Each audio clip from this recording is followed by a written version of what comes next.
kan, ni lama punya. Dia masih kuat tau, dia tak boleh sakit, tapi dia punya getah ni dah naik macam tu.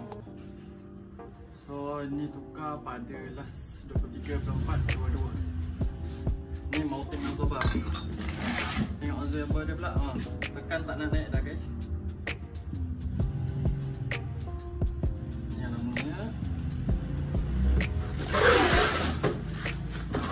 Yang mounting absorber satu lagi pun sama.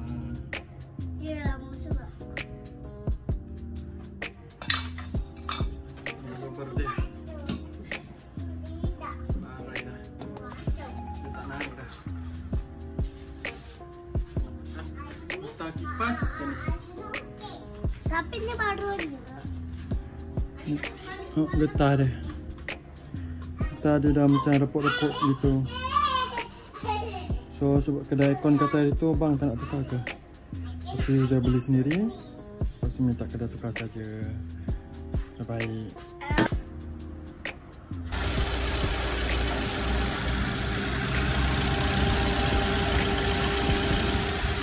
Itu getah baru. Ini baru.